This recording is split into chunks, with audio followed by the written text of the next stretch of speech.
ৰাতি মদ খাই বা পিয়লা লৈ মোলৈ ফোন কৰা কেইজনক কৈছোঁ, দেশখনৰ বেলেগ বেলেগ ঠাইত ক'ত ক'ত কি ঘটি আছে তাৰ খবৰ ৰাখ। তহঁতে মোলৈ ফোন নকৰিবি, মদ খাই কেতিয়াও ফোন নকৰিবি। মোলৈ ফোন নকৰিবাই, কোনেও নকৰিবা ড্ৰিংকছ কৰি মদ খাই। আৰু বৰ আত্মীয়তা ৰাতিটোতে হাতীটো গজাই মোক আৰু এইবিলাক প্ৰলোভন নিদিবা, ফোন নকৰিবা। ৰাতি মদ খাই মোলৈ কোনেও ফোন নকৰিবা, এইটো মই কৈ দিছোঁ। বহুত দিনৰ পিছত মই বাধ্য হৈহে এইটো পোষ্ট দিবলৈ মই চিন্তা কৰিলোঁ।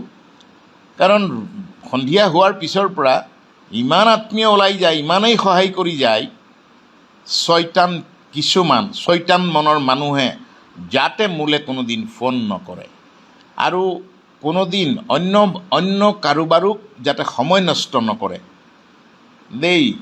আমি খাটি খোৱা মানুহ, আমি সুৰ সংগীতেৰে জীয়াই থকা মানুহ। ক'ত বানাক্ৰান্তৰ কথা কি ভাবিব লাগে, কি ভাবিব নালাগে, কি ভাবিছোঁ, কি হৃদয়ত কি দৰদ হৈছে, দুখ পাইছোঁ, বেয়া পাইছোঁ, ভাল পাইছোঁ, তোমালোকে শিল্পীৰ অন্তৰক বুজিব নালাগে। তোমালোকে মানে এই মদ খাই ফোন কৰাকেইটাক কৈছোঁ। আৰু ধনাত্মক চিন্তা চেতনাৰে যিসকলে অকণমান এক পিয়লা লৈ কিবা এটা জানিব খুজিছে বা কিবা এটা সততাৰে আগবাঢ়ি মোৰ হৃদয়ৰ অনুভৱক সন্মান কৰি তেখেতলোকৰ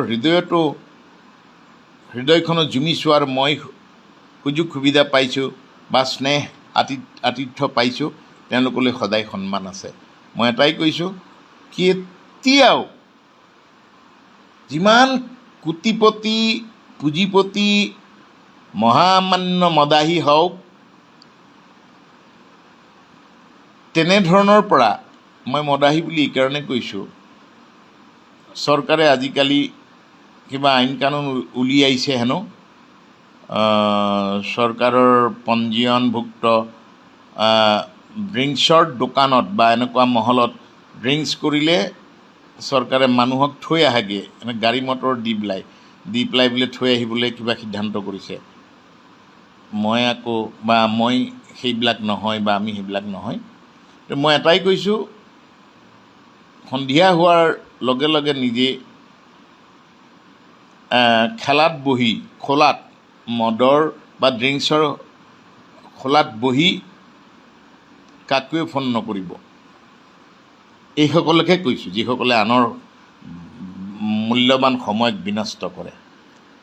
কাৰণ মই দূৰৰ পৰাই হওক বা ক'ৰবাতে হওক, মই নিৰীক্ষণ কৰি আছোঁ, মই যি পাৰোঁ কৰি আছোঁ, মানুহৰ কাৰণে যি পাৰিছোঁ কৰিছোঁ।